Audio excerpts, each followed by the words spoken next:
एक happy marriage का एक तो मंत्रा आपके लिए क्या है? तरुणा जी और आपकी अगर इतने सालों से जो अंडरस्टैंडिंग बनी हुई है वो क्या है? तो बहुत सारे कपल्स को अपने लिए कुछ मार्गदर्शन मिले। शुभ्रास्था दरअसल जब ये कॉलेज के फर्स्ट ईयर में थी तब मैं पहली बार एक डिबेट में जज था, वहाँ मिलना हुआ था हमारा जाकिर हुसैन कॉलेज में। फिर परिचय हुआ, फिर वो IAS की तैयारी करने लगी, मुझसे पढ़ने लगी। धीरे धीरे वो ऐसा परिचय हुआ कि वो हमारे साथ में तैयारी के दौरान रहती भी थी कुछ दिन बीच में आके। तो इंटरेस्टिंग बात है, उस समय वो घोर लेफ्टिस्ट और फेमिनिस्ट टाइप का जो पर्सनैलिटी होती है मिरांडा हाउस में पढ़ने के बाद वैसी होती थी। फिर उसकी ज़िंदगी में रजत जो उसके हस्बैंड है वो आए, वो IIT से पढ़ा हुआ है, बड़ा योग्य लड़का है। फिर हार्वर्ड भी गया, MIT से पढ़ के आया। तो रजत राइट विंग से था, तो फिर मेरे लिए बहुत विस्मय की बात थी कि किसका विंग चेंज होता है आगे चल के। वो फाइनली मैंने देखा इसका पर्सपेक्टिव राइट विंग का हो गया। तो हमारी वैचारिक बहस होती रहती है, लेकिन हम लोग एक परिवार के मेंबर्स की तरह हैं। और इनकी जो बिटिया है वो आजकल हमारे लिए, तो मैं एक तरह से मामा हुआ या नाना, जो भी आपका कहना कह लीजिए। तो बड़ा अच्छा संबंध हम लोगों का है। और रही बात शादी की, तो मतलब मुझे ऐसा नहीं लगता कि कोई ऐसा हमने खास तीर चला है शादी करने में। ठीक है, जैसे लोगों की होती है शादी वैसे हमारी भी है। दो अलग अलग व्यक्ति होते हैं शादी में, और कोई भी ऐसी शादी जिसमें पति पत्नी के विचार बहुत मेल खाते हो, मुझे तो शक होने लगता है अगर कोई ऐसी बात करता है तो। कोई कहे कि हमारी अंडरस्टैंडिंग बहुत अच्छी है, मुझे लगता है झूठ बोल रहा है। क्योंकि अगर दो व्यक्ति हैं तो दो व्यक्ति हैं। अगर उनमें से एक खुद को मार के दूसरे के जैसा हो गया है, तब तो हम कहते हैं कि दो तन एक मन जैसा कुछ है मामला।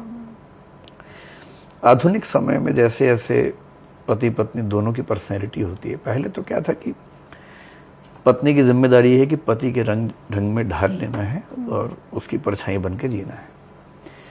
तो झगड़े शादियों में कम होते थे, तलाक कम होते थे। और उस समय लोग ये नहीं कहते थे कि इनकी शादी सफल हुई, सबकी सफल होती थी भाई। जब पत्नी की पर्सनैलिटी बची ही नहीं तो फिर क्या, एक ही व्यक्ति रहता है, किससे झगड़ेगा? एक व्यक्ति है, एक परछाई है। आधुनिक काल हुआ, महिलाएं कमाने लगी, पढ़ने लगी यूनिवर्सिटीज में, तो फिर अब एक परिवार में दो व्यक्ति होने लग गए। दो होंगे तो खनकेंगे भी और खटकेंगे भी, सीधी सी बात है, झगड़े होंगे। तो हम लोगों की शादी जब हुई तब मेरी उम्र 22-23 साल थी, इनकी उम्र भी वैसी थी। तो कच्ची उम्र का प्यार, कच्ची उम्र की शादी जिसको बोलते हैं, वैसी थी।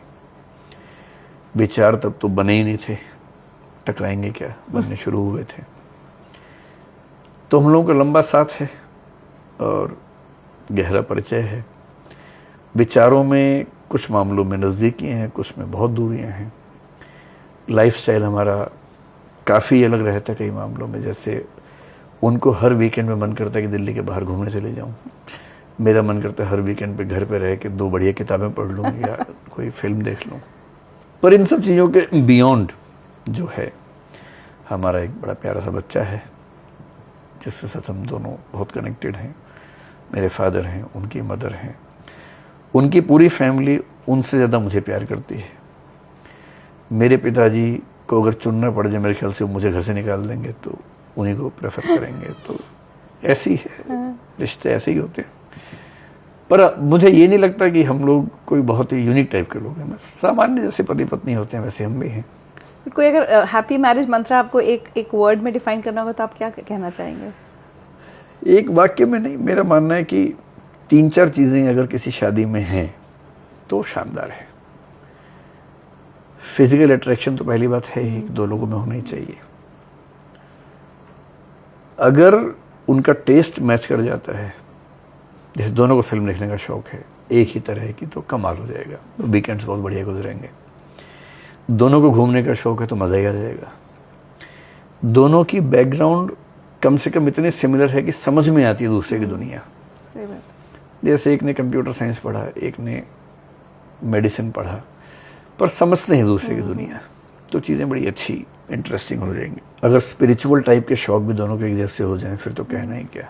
फूड चॉइसेस भी कुछ हद तक समान हो जाएं, कुछ अंतर ज़रूरी है, ताकि वरना तो फिर एक ही हो जाएगा ना, कुछ अंतर ज़रूरी है। सीधी सी बात है कि अगर कोई व्यक्ति बोर होने के बाद अपने स्पाउस से कहे कि तुम्हारे साथ बैठना है क्योंकि बोर हो रहा था, तो शादी सफल है। और स्पाउस के साथ बैठने के बाद कहे कि बोर हो गया हूँ, कुछ और कर लेता हूँ, तो इसका मतलब क्या बात। चीज़ें ठीक नहीं। वैसे दोनों चीज़ें लाइफ में होती हैं, ऐसा नहीं किया जरूर है, ये दोनों ही होती हैं।